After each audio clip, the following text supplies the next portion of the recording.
Sage Wanderer here, and welcome to episode 3 of Hellfire. Hellfire! I'm gonna start saying it that way. Joking aside, very serious subject here. Once again, parental discretion is advised. Not everyone has the stomach for talking about such things. But today, I would like to start the discussion about specific demons. A listener, or viewer rather, has been commenting on one of my videos, and they brought up a demonic character that just sprung to mind all the things I know about this demonic character. I think this character is the primary demon right now that the world faces. And I'm referring to the demon Lilith, also known, I believe, as Jezebel, the spirit of Jezebel. Now, the problems that the world currently faces are of a very unusual type. They're the kind of problems the world has never faced in modern times, in historic times. And it's because up until now, the world has been ruled by patriarchy. This I can't agree with the feminists who rail against patriarchy, that this was, for many, many eons of time, the method of which the world operated, with men in charge making all of the important decisions and women being relegated to a secondary role. Now, I don't want to be seen as sexist in this, but I'm simply making an observation. I'm not declaring any end result, nor am I going after feminists in any direct way. I'm simply pointing out some spiritual truths and some historical evidence.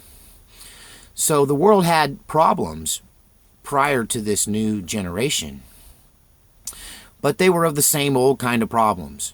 War, the foibles of men, his arrogance and pride, and there was a lot of corruption.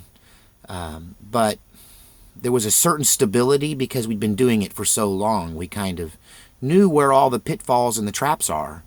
And this current world we live in seems so full of unseen snares, because we're going down a pathway that I don't believe has been really explored in humanity until now, and that is equality in the sexes, or shared control of government and institutions and so forth, from medicine and ministry to government. All of the most important parts of human life are now being shared by men and women.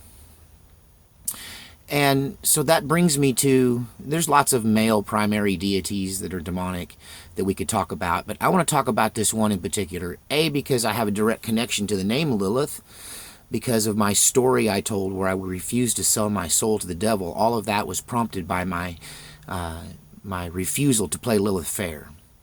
So it wasn't a sexist decision. It was a Christian decision, because, the whole thing was about abortion. So Lilith invented abortion. Lilith is a entity that is not spoken of much in the Bible. And one thing, as we discover demonology together and we talk about this, you'll have to not hold me to sola scriptura, or the use of only the Bible to interpret spiritual things, because I'm going to be all over the place. Because like I said in a previous video, I sought out every tool I could lay my hands on to battle the enemy. And it led me into the enemy's writings, and also into parts of biblical and spiritual texts that were not canonized in the Bible. And I don't take them as scriptural value, really. I see them as allegory and story and history. But I digress. So the concept of Lilith comes from, I believe it can be traced all the way back to Babylonian and Sumerian script. But it's one of the most ancient demon stories. And the Jews interpreted it like this, that there are two creation stories in Genesis. It says, that God created Eve, but it also said that God created man and woman. And so if you weave in the story of Lilith from non-scriptural texts, then you get this concept that Adam had a first wife. His first wife was strong and domineering and would not submit to male rule, and that is it's mentioned in a way that's allegorical or image based when it says that that the reason they divorced was because she always wanted to be on top and in control sexually. And but the imagery is she wanted to be in charge and she wouldn't submit to male rule in any way. So she was banished from the garden, kicked out, and became this demon that hated children because children were the curse placed on women, that they were supposed to bear children and have a period and pain in childbirth. So she saw the babies as the problem. And Lilith was a demon that was basically targeted children. So it's not a big stretch to say that the concept of abortion is to get the baby before it's even born. So Lilith is the inventor of abortion, but more importantly, the villain of still death births in ancient antiquity. And that if any of you have ever heard of a lullaby is derived from Lilith. That it was literally singing a song of protection over your child that would make Lilith go goodbye, or Lilith goodbye, Lilith bye, lullaby, lullaby, lullaby. So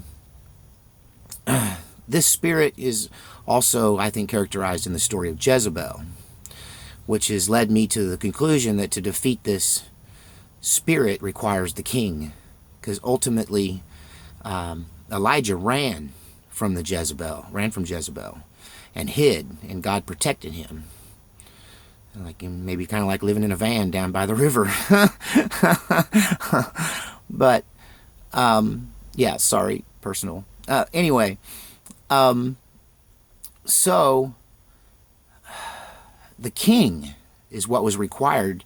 When the king showed up, it was over for Jezebel. When the true king showed up. And that she ruled Ahab, her husband, the fake king, in that story. So I always run from Jezebel's spirit. I just figure let God take care of them, you know.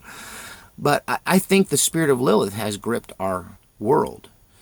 And I tie it directly to the feminist movement. I'm sorry, ladies, I'm not trying to be a jerk. I'm just telling you how I see it, kind of as a theological student and a history student. That the kind of troubles we're facing are the kinds associated with the female deity demon who's never been in charge before. It's always been the male deity demons mostly in charge. And that this demon Lilith now has risen in the ranks of demons now and has a grip on our world through abortion, through this pedophilia, child abuse, child hatred, child enslavement, sexualization of children, robbing children of childhood itself, forcing them into immunizations, public schools, and all forms of control. Because remember, Lilith's sin was she wanted to be in control. The invasion into our privacy, the looking into our bedrooms, the spying on us from the phones, all of these modern problems are the spirit of control. Why do they want gun control? Why do they want censorship now, net control, web control? Why are there more laws now than there have ever been? Control, control, control. This is the characteristic of the demon Lilith. How do we fight her? At this point, it may just take the king. Will the king need to return to deal with Lilith? The king had to return to deal with Jezebel. Well, I won't hold you much longer on this episode of Hellfire. But consider this. We are facing unprecedented problems because we are under the control of an unfamiliar demon that's been allowed to take control of the world to a great degree. All right. The next question is artificial intelligence controlled by Lilith? All right.